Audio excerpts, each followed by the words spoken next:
This has been an incredible month for Tom Holland, Zendaya, and Jon Bernthal. Possibly the biggest movie of the year.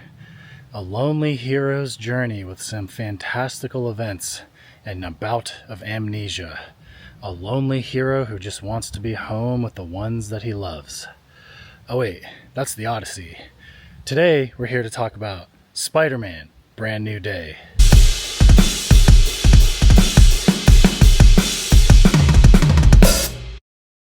Hello and welcome to Film Peaks, where we investigate where film peaks or valleys. As usual, I'll keep this spoiler free, but I will include a riff section at the end where I show my score and give some thoughts. I do it that way because my score is a review of the quality throughout the film, so some people might view that as a spoiler, so I'll chuck it in at the end. Anyway, let's dig in. It has been almost 5 years since No Way Home. 5 years since Peter Parker sacrificed everything. His friends, his family, his identity, even the memory that he ever existed. And ever since then, Marvel fans have been asking the question, like, where do you go next after No Way Home? It's going to be kind of hard to top saving the multiverse. You can't exactly raise the stakes higher than every Spider-Man from every Spider-Verse. So instead, Spider-Man Brand New Day does something a little different, kind of out of necessity. It lowers the stakes. And in doing so, we do get much more of a classic Spider-Man experience. He's not an Avenger. He's not a multiversal soldier. He's just a broke kid in New York trying to do the right thing. Small potato stuff. I think that's exactly what this film needed. Although I will say, I think it probably could have been affected by some of the more recent flops in the past 5 years. However, this already is doing better than Endgame, so it's like it maybe could be the biggest movie of the year. Real quick, one thing to point out is that this movie does have a really clever use of comic book cover shots as camera shots in the movie. They kind of have a intercontinental buffet on display for us where it's like, ooh, we're going to use this cover over here from Civil War, and we're going to use that cover over there from Spider-Man versus the Scorpion. Google that after you've seen the movie. It's actually pretty cool. The movie is based off of the Amazing Spider-Man comic run, and while they do stay pretty faithful to the major events, such as having Spider-Man erased from everybody's memory, there are in the comic certain characters still present and some major events that differ. This time around, it's directed by Destin Daniel Cretton. I'm really only familiar with his Shang-Chi, but he also did do the Wonder Man show, which conveniently just got canceled. But I think that's probably why we had the hand ninjas in this movie. And of course, we do have Chris McKenna and Eric Summers as writers on this film. Of course, they wrote the previous Tom Holland Spider-Man scripts. Listen, Tom Holland was born to play Spider-Man. He is a perfect Peter Parker. Much better than his Telemachus. Also, I didn't pick up on this until I saw the credits, but Naomi Watts is the voice of his AI, Evie, kind of like his own Jarvis. Also, it was cool to see a little more range from Zendaya in this. Like, we all know she can act. I just feel like there's a lot of roles that kind of underutilize her, so this was a nice change of pace. Though, in terms of Jon Bernthal, it's going to be really hard for him to get past being known as Shane for those who have seen The Walking Dead. There might be enough time since that ended that some folks will recognize him as the Punisher, though. It's interesting to see the transition of him absolutely wrecking people in his show to this movie. He is very much comedic relief here. Either way, he's kind of typecast as just this crazy guy. Just like Michael Mando will always be typecast as the guy from Better Call Saul, Nacho. But we did get to see some of his Scorpion. That was cool enough. I think by far, mine and probably everybody else's favorite appearance in this movie was definitely Black Widow. Her scenes were absolutely hilarious. And of course, by Black Widow, I do mean the Florence Pugh rendition, not ScarJo. It always is nice to get our Tremel Tillman fix as well, since Severance is taking so damn long in between seasons. But again, he is always going to be Milchick. I think the most unimportant character was Detective DeWolf. I have to suspect that she got her role in this after coming off of The Bear. Just like Eben Bachrach, I don't know how to pronounce that name, as Ben from the Fantastic Four. He was also in The Bear. But with DeWolf, literally every scene she's in, every single one, she's out getting food with her kids. I'm talking at a food truck, at a coffee shop, and she's always there with her kids. I don't know how often this detective works. Okay, but listen here. I have to be very careful how I approach talking about the villain here, because I don't think it was marketed that much. I don't know, like for those who have not seen the trailer and all that stuff, I will not be specifically talking about the villain until later, and I will give you a warning. The setup picks up sometime after the events of No Way Home. Peter is completely alone. MJ doesn't remember him. His best friend doesn't remember him.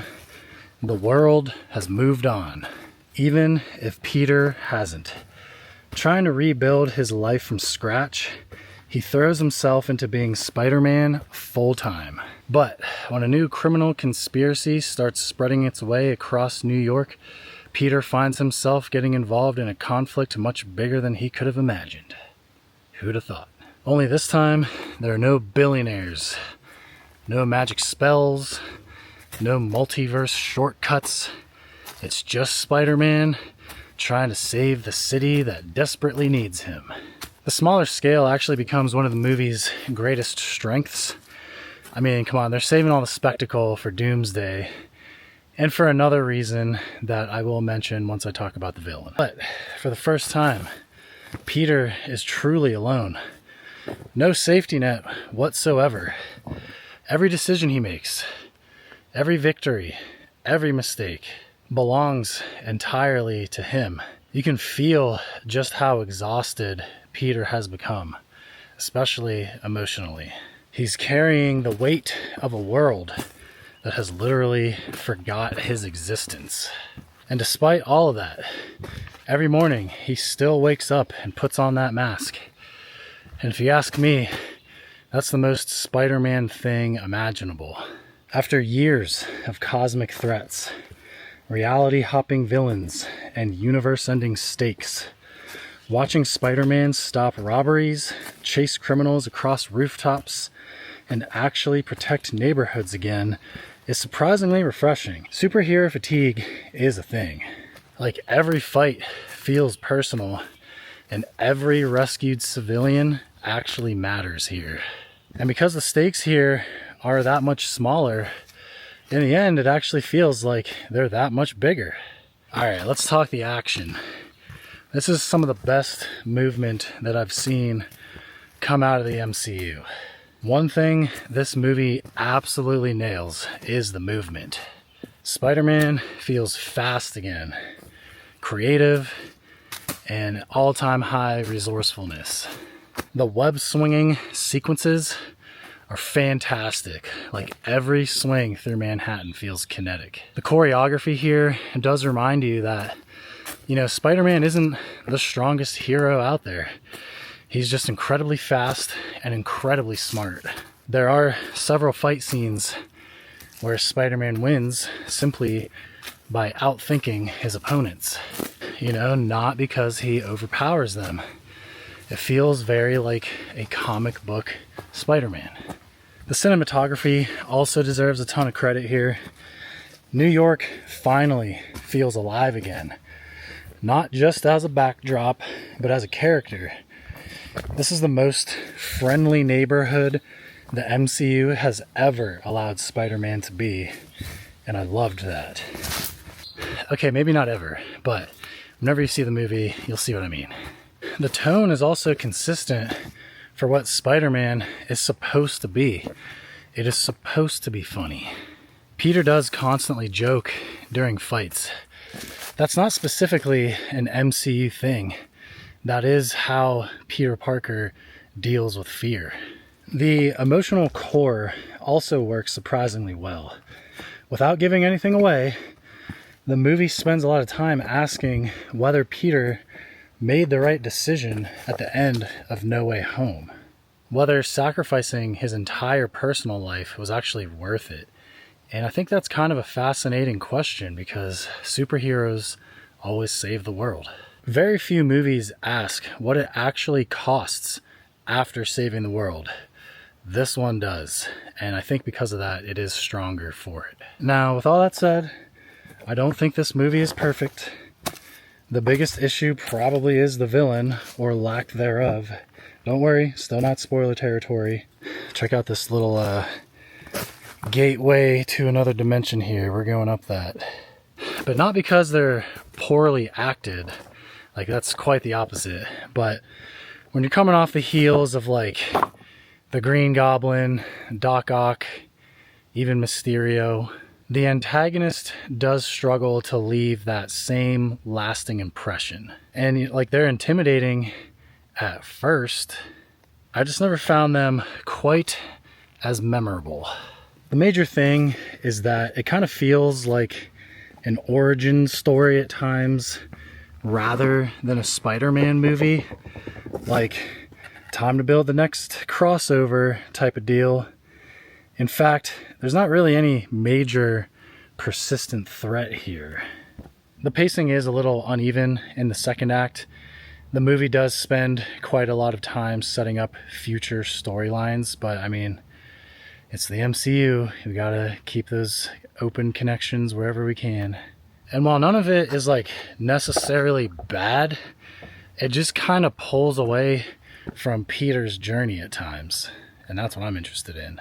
Personally, I would have preferred the movie stay a little more focused, especially since its greatest strength is how personal everything feels.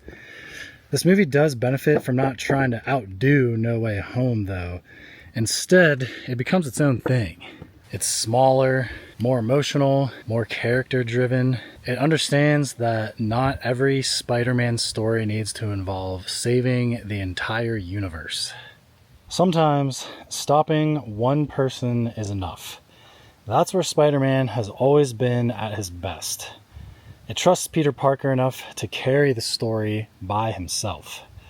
Which sounds obvious, but after the last several Marvel films, it's surprisingly refreshing. By the time the credits rolled, I was just thinking about Peter Parker, and that's where my attention should have been all along. Because underneath all the web swinging, the action and the jokes, and the superhero spectacle, Spider-Man has always been about one thing: responsibility.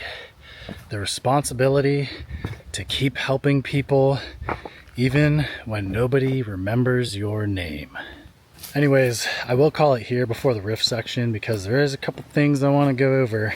So if this is your jumping off point, thank you for making it this far, and let me know what you think in the comments down below or on the Film Peaks app. It's free on iOS and on Android. Thank you so much for watching. We move on. Alright, so we've made it to the riff section. Last chance to avoid any sort of spoilers before I show my score and give some thoughts. Okay, so this is what I thought of the movie. I don't see every Marvel movie coming out, but after seeing Brand New Day, it felt rather refreshing. It does feel like a good reset and some setup for things to come, which leads me into the villain. I can finally talk about the villain now. I think Jean Grey was a really cool reveal. I just feel like at times this was probably not the best like big bad to have throughout the movie. Like at this point, Max is basically Vecna, and let's not forget, this is the third Dark Phoenix rendition if they go that route. But it's just kind of like a very typical movie scenario where she wants to go save her sister, so out of rage, a good character has an excuse to do some bad things, and we can have some quote-unquote good characters secretly be bad guys.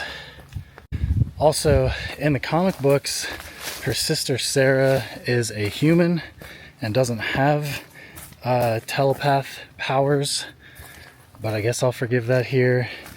And I think that if she did what she did with her mega like mind blast, would people have not gotten killed there? Are we just gonna kind of forget about all that? I thought the VMAX thing actually was kind of cool.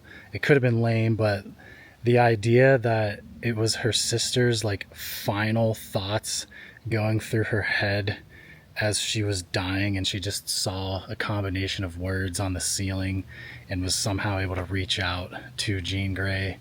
That's pretty messed up. Also, what do we think about Ned remembering Peter Parker after one simple handshake? That's just a true bro right there. Whereas MJ still doesn't remember him after all that. Anyways, what do you think? Is this a good Spider-Man movie? What is your favorite Spider-Man movie? Who's your favorite Spider-Man? Let me know in the comments below or on the Film Peaks app. It's free on iOS and on Android. Thank you so much for watching, and I'll see you at the top.